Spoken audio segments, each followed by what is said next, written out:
Hello, welcome back to our channel. तो आज हम पढ़ेंगे जो कि हमारे थर्ड सेमेस्टर बीएससी नर्सिंग का टॉपिक है। ये हमारे कार्डियोवैस्कुलर सिस्टम में आता है। कार्डियोवैस्कुलर मतलब जिसमें हमारी हार्ट वेसल्स वगैरह वर्क करती हैं, उसकी डिसीज़ है ये एथेरोस्क्लेरोसिस। आज हम इसके बारे में जानेंगे। तो एज इसके नाम से ही हमको पता चल रहा है कि एथेरोस्क्लेरोसिस मतलब जो हमारी वेसल्स हैं वहाँ पे किसी चीज़ का फॉर्मेशन हो जाना, उसको एथेरोस्क्लेरोसिस बोलते हैं। अब हम इसका इंट्रोडक्शन देखेंगे। तो इसका इंट्रोडक्शन है एथेरोस्क्लेरोसिस को हम क्या क्या बोल सकते हैं। आर्टेरियोस्क्लेरोसिस ये एक डिसीज़ होती है जिसको ASVD भी बोलते हैं, एथेरोस्क्लेरोटिक वैस्कुलर डिसीज़। इसको हम ASVD के नाम से भी जानते हैं। इसमें हम देखते हैं जो हमारी ये नॉर्मल एक वेसल्स होती हैं, ये हमारी एक नॉर्मल आर्टरी है और ये साइड वाली हमारी है एक जो एथेरोस्क्लेरोसिस जिसमें हुआ है, इसमें प्लैक फॉर्मेशन हो जाता है। प्लैक मतलब कोई भी चीज़ फैट या हमारा जो हम बहुत ज़्यादा फ़ैट जब हम इंटेक करते हैं या कोलेस्ट्रॉल इंटेक करते हैं तो वो हमारी वेसल्स में ऐसे वो हो जाती हैं, स्टोर हो जाती हैं। उसकी वजह से जो आर्टरी की सप्लाई होती है प्रॉपर, उसकी फ्लोइंग होती है, वो डिस्टर्ब हो जाती है, तो उसी को हम एथेरोस्क्लेरोसिस बोलते हैं। तो अब हम बात करेंगे the condition in which an artery wall thickness as the result of buildup of fatty material such as cholesterol. एक ऐसी कंडीशन है जिसमें आर्टरी की जो वॉल होती है, वैसे तो आर्टरी की वॉल जो होंगी वो नॉर्मली थिक होती हैं, तो उनमें जो मतलब थिन होती हैं, तो जब उनकी थिकनेस जो होती है वो फैट की वजह से या कोलेस्ट्रॉल की वजह से इंक्रीज़ हो जाती है, तो उस कंडीशन को हम एथेरोस्क्लेरोसिस बोलते हैं। अफेक्टिंग आर्टरी ब्लड वेसल्स एक chronic inflammatory response in the wall of arteries. जो अफेक्टिंग आर्टरी होगी मतलब जिस आर्टरी पे भी हमारी ऐसी चीज़ हुई होगी, प्लैक फॉर्मेशन होगा, उसमें क्रॉनिक इन्फ्लेमेशन हमको देखने को मिलेगा। कहीं भी अगर एक्सेसिव फैट या कोलेस्ट्रॉल स्टोर हो रहा है, उसकी वजह से उसका नॉर्मल फंक्शन डिस्टर्ब हो रहा है, तो वहाँ पे उसकी इन्फ्लेमेशन भी हमको देखने को मिलेगी। तो due to accommodation of macrophage white blood cells are promoted by low density lipoprotein without adequate removal of fat and cholesterol from the macrophage by function high density lipoprotein। इसमें क्या बोल रहा है, जैसे कि कहीं भी हमको पता है इन्फ्लेमेशन होता है तो वहाँ पे हमारे WBC आ जाते हैं, और WBC जो होते हैं वो जो वहाँ इन्फ्लेमेशन होता है उसको प्रिवेंट करने का ट्राई करते हैं। तो अकोमोडेशन की वजह से हम मैक्रोफेज की बहुत सारी सेल्स आ जाएंगी लो डेंसिटी की जो लाइपोप्रोटीन होंगी, और वो एडिक्वेट रिमूवल नहीं हो पाएंगे, इसलिए वो वहाँ और ज़्यादा डेंसिटी में स्टोर होने लगेंगे। अब हम आगे पढ़ेंगे ये क्या होता है। इसमें ये कॉमनली जो होती है उसकी जो वॉल होती है वो हार्ड हो जाती है। आर्टरीज जो है, आर्टरीज की जो वॉल्स होती हैं वो हार्ड हो जाती हैं। ये होता क्यों है, इसमें प्लैक फॉर्मेशन होने लगता है आर्टरी के अंदर। प्लैक फॉर्मेशन मतलब क्या होता है कि उसमें कोलेस्ट्रॉल या फैट का स्टोरेज होना। It can be restrict blood flow. अब कोई भी चीज़ अगर आर्टरीज में आ रही है तो उसकी वजह से ब्लड फ्लो जो है वो डिस्टर्ब होगा, तो ब्लड फ्लो रेस्ट्रिक्ट हो जाता है। जो प्लैक्स होते हैं वो ब्लड क्लॉट फॉर्मेशन कर देते हैं, क्योंकि ब्लड आगे नहीं जा पाता है तो वहाँ पे वो ब्लड क्लॉट करता है। Although atherosclerosis often consider a heart problem. Atherosclerosis को एज ए हार्ट प्रॉब्लम भी कंसिडर किया जाता है। ये आर्टरीज को, बॉडी के किसी भी आर्टरीज को अफेक्ट कर सकती है। एथेरोस्क्लेरोसिस जो होती है ये प्रिवेंटेबल और ट्रीटेबल, मतलब हम इसको रोक भी सकते हैं और इसको ट्रीट करके क्योर भी कर सकते हैं पेशेंट को। अब कुछ टर्म्स आते हैं जैसे आर्टेरियोस्क्लेरोसिस,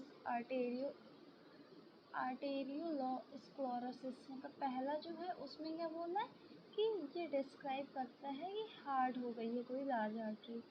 सेकंड वाला क्या, स्मॉल आर्टरी। एथेरोस्क्लेरोसिस मतलब आर्टरी स्पेशली एथेरोमास मतलब प्लैक फॉर्मेशन की वजह से हुआ, तो उसको एथेरोस्क्लेरोसिस बोलेंगे। एथेरोजेनिक हम कब बोलेंगे, जब कोई सब्सटेंस होगा जो कि एथेरोस्क्लेरोसिस का कॉज करेगा। जब भी कोई सब्सटेंस होगा, एज लाइक हम बहुत ज़्यादा इंटेक करें कोलेस्ट्रॉल, तो जो कोलेस्ट्रॉल है वो एथेरोजेनिक है। एथेरोजेनिक मतलब जो उस चीज़ को कॉज कर रहा है। एथेरोजेनेसिस मतलब प्रोसेस, पूरी जेनेसिस मतलब होता ही है किसी चीज़ की प्रोसेस। तो जो एथेरोस्क्लेरोसिस हो रही है उसके पूरे प्रोसेस को हम एथेरोजेनेसिस बोलेंगे। ये कुछ टर्म्स हैं हमारे पास। कॉजेज क्या क्या हो सकते हैं एथेरोस्क्लेरोसिस के? तो एथेरोस्क्लेरोसिस जब स्टार्ट होता है तो ये डैमेज या इंजरी करने लगता है। जो इनर लेयर होती है, जैसे आर्टरीज की इनर और आउटर लेयर्स होती हैं, तो ये इनर लेयर्स को डैमेज करने लगता है। और डैमेज वो क्यों होती है? क्योंकि ब्लड फ्लो नहीं हो पाता, उसकी वजह से वहाँ ब्लड प्रेशर बढ़ा होता है, कोलेस्ट्रॉल स्टोर होता है और इरिटेंट होता है, जैसे निकोटीन हो गया। सर्टेन डिसीज सच है डायबिटीज़ वगैरह में भी। फिर एपिडेमियोलॉजी में क्या होता है, हम देखते हैं कि कितने लोग रिस्क पे हैं। तो estimated 10 year risk of coronary artery disease according to various combination of risk factor level express as the problem of an event in 10 years. ये ग्राफ दिखाया गया है हमें। इस ग्राफ में बताया जा रहा है कि कैसे रिस्क है, ये एपिडेमियोलॉजी है इसकी। एथेरोस्क्लेरोसिस जो है वो लेस प्रिवेंट है, मतलब ये साउथ अमेरिका, अफ्रीका और एशिया में ज़्यादा देखी जाती है रदर देन जापान वगैरह में ज़्यादा देखी जाती है rather than America, south Africa, यहाँ सब। इसकी मॉर्टेलिटी जो यूएस में है वो 5 टाइम जापान से ज़्यादा है। According to United State data for the year 2004 for about 65% of man and 47 of women the first symptom of cardiovascular disease is heart attack and sudden cardiac death. मतलब ये इतना ज़्यादा हमारे लिए बोल सकते हैं कि हार्मफुल है कि ऐसा के 2004 में ऐसे बहुत सारे केसेस देखे गए हैं यूएस में, जिसमें 65% मेल्स थे, 47% फीमेल्स थे। मतलब मेल्स जो हैं वो ज़्यादा रिस्क पे हैं इसके। फिर आ जाते हैं इसके फिजियोलॉजिकल फैक्टर्स क्या क्या हैं जिसकी वजह से रिस्क इंक्रीज हो। मॉडिफिएबल, इसमें क्या है, जिनको डायबिटीज़ है या जिनका ग्लूकोज जो है वो बार बार चेंज होता रहता है, जो टोबैको यूज़ करते हैं, तो तम्बाकू जो खाते हैं, उनमें ये 200% इंक्रीज़ हो जाता है उनमें रिस्क। जिनको हाई ब्लड प्रेशर की प्रॉब्लम है उनके भी 60% चांसेस हैं होने के। एलिवेटेड सीरम, उनकी सीरम एलिवेट होती रहती है, उनको भी ये चांसेस हैं। अब वो ऐसी चीज़ें थी मॉडिफिएबल थी जिनको हम मॉडिफाई कर सकते हैं, लेकिन कुछ चीज़ें हैं जिनको हम नॉन मॉडिफाइबल हैं, मतलब उनको हम मॉडिफाई नहीं कर सकते हैं। एडवांस एज, मतलब एज के साथ इसके चांस हैं। मेल जो है, जैसे कि मैंने पहले ही बताया कि मेल्स जो हैं वो ज़्यादा रिस्क पे हैं। फिर having close relative who have had some complication of atherosclerosis, जैसे कि जिसको पहले से हुआ है उसके जो क्लोज रिलेटिव्स हैं, मतलब जो उनके साथ क्लोज रिलेशनशिप में है, उनको भी होने के चांसेस होते हैं। फिर जेनेटिक एबनॉर्मलिटीज़, मतलब ऐसी फैमिली जिनको, मतलब जिनके मम्मी पापा को पहले से होती है जेनेटिक कंडीशन में। फिर आता है लेज़र और अनसर्टेन, कुछ ऐसी भी चीज़ें हैं जैसे बीइंग ओबीज। मोटापा तो हर चीज़ के लिए, मतलब जितनी भी बीमारी होती है वो हम बोल सकते हैं ओबीज से रिलेटेड। तो ओबीज भी एक मान सकते हैं रिस्क फैक्टर है। सेडेंटरी लाइफ स्टाइल, मतलब जो मजदूर वगैरह होते हैं उनमें। Post menopausal estrogen deficiency, post menopausal क्या होता है, जब मेंसुरेशन जो होती है वो ख़त्म हो चुकी होती है, उस टाइम एस्ट्रोजन लेवल जो होता है फीमेल्स में वो डाउन होता है उस टाइम भी। या जो लोग बहुत ज़्यादा कार्बोहाइड्रेट इनटेक करते हैं, जिनका सीरम एलिवेट रहता है, serum level uric acid elevate रहता है, फिब्रिनोजन, लाइपोप्रोटीन, या बहुत सारे लोगों को ये स्ट्रेस और डिप्रेशन की वजह से भी होता है। Hyperthyroid, serum insulin, short sleep duration, मतलब कुछ चीज़ें हैं जिनको हम चेंज कर सकते हैं, कुछ चीज़ें हैं जिनको हम नहीं चेंज कर सकते हैं। अब हम बात करेंगे कि क्या क्या चीज़ें भी हम चेंज कर सकते हैं। हम अपनी हैबिट चेंज कर सकते हैं, हम अपना ईटिंग बिहेवियर चेंज कर सकते हैं, लेकिन हम अपना एज, अपना सेक्स, ये सारी चीज़ें नहीं चेंज कर सकते हैं। हम अपने मोटापे को भी कंट्रोल कर सकते हैं, लाइफ स्टाइल को भी। और ये चांसेस किसमें किसमें है, जैसे कि पोस्ट मेनोपॉजल वुमेन हो, उनमें कार्बोहाइड्रेट इंटेक जिनका ज़्यादा, उनमें, उन सब में चांसेस होते हैं, रिस्क फैक्टर हैं। हम बात करेंगे इसकी पैथोफिजियोलॉजी क्या होती है, तो ये कैसे डेवलप होगा। तो सबसे पहले ये जहाँ भी स्टोर होगा वहाँ इंफ्लामेटरी रिस्पॉन्स होगा वहाँ के वॉल में। अब हमको पता है कि 3 तरह के वॉल्स भी होते हैं, तो ये एंडोथीलियल इंजरी होती है, लेसन जो होता है उसमें प्रोग्रेस करता है, और वो लाइपोप्रोटीन, मोनोसाइट, जो मैक्रोफेज हैं, सारी चीज़ें जो होती हैं वो आर्टरी के वॉल पे आके इकट्ठी होने लगती हैं। Contemporary view of atherosclerosis expressed by response to injury hypothesis. Hypothesis की इंजरी से भी हम पता लगा सकते हैं कि एथेरोस्क्लेरोसिस हो रहा है। ये तो हमको नहीं पढ़ने की ज़रूरत है। फिर हम बात करेंगे सिम्टम्स क्या क्या आएंगे हमारे पास। तो सिम्टम्स हमारे पास आ सकते हैं atherosclerosis in heart artery have symptoms similar of those of heart attack. अगर किसी हार्ट की आर्टरी में, मतलब ऐसी आर्टरी में जो डायरेक्ट हार्ट को सप्लाई कर रही है, तो हमको वहाँ हार्ट अटैक देखने को मिल सकता है, चेस्ट पेन, एंजाइना का टॉरिस देखने को मिल सकता है। एथेरोस्क्लेरोसिस अगर ब्रेन में है, मतलब ब्रेन की जो आर्टरीज हैं उनमें है, तो क्या हो सकता है, नमनेस, वीकनेस हो सकती है हमारे आर्म्स या लेग्स में, और हमको सम टाइम बोलने में, मतलब स्पीकिंग में या स्पीच देने में भी, और फिर स्ट्रोपलिंग मसल्स हो सकती हैं फेस की। अगर ये आर्टरी आर्म्स या लेग्स में है, तो ये वहाँ के सप्लाई को कम कर देता है पेरिफेरल आर्टरीज में। फिर आता है इसके लिए टेस्ट क्या क्या है। तो इसका डॉक्टर जो होते हैं वो इसके कुछ साइंस पहले आइडेंटिफाई करते हैं, देन वो इसको आइडेंटिफाई करने का ट्राई करते हैं। तो इसमें decrease blood pressure in an affected limb, जहाँ भी ये हुआ होता है वहाँ पे जो हमारी लिम्ब होती है, कोई भी ऑर्गन, वहाँ पे ब्लड प्रेशर हमारा कम होता है। वॉल्यूम साउंड, मतलब हमको एक साउंड सुनाई देती है जो स्टेथोस्कोप से सुनी जा सकती है। पल्सेटिंग बल्ज, मतलब वहाँ पे एन्यूरिज्म फॉर्म हो जाएगा। एन्यूरिज्म क्या होता है, बल्जिंग आउट हो जाती है हमारी आर्टरी जो होती है वो बल्ज हो जाती है। और evidence of poor wound healing, हमारी कोई भी चोट जो होती है रिकवर नहीं हो रही होती है।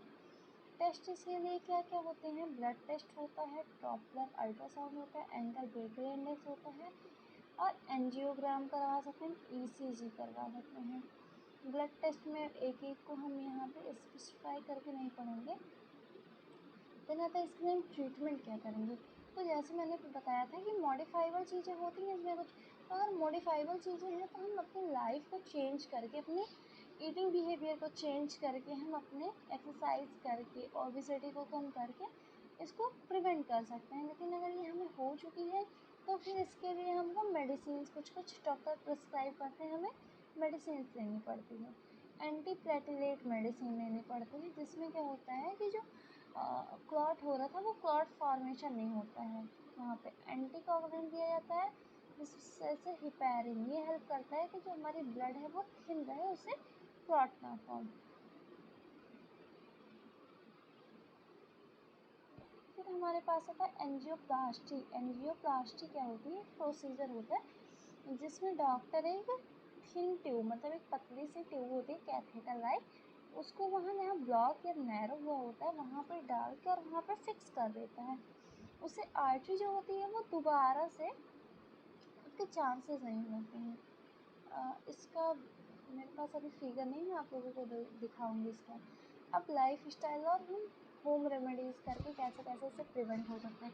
तो स्मोकिंग हम प्रिवेंट कर सकते हैं, एक्सरसाइज कर सकते हैं, हेल्दी खाना खाएं, हम स्ट्रेस को मैनेज करें, और high cholesterol, high blood pressure, diabetes, इन सारी चीज़ों से हम बचें।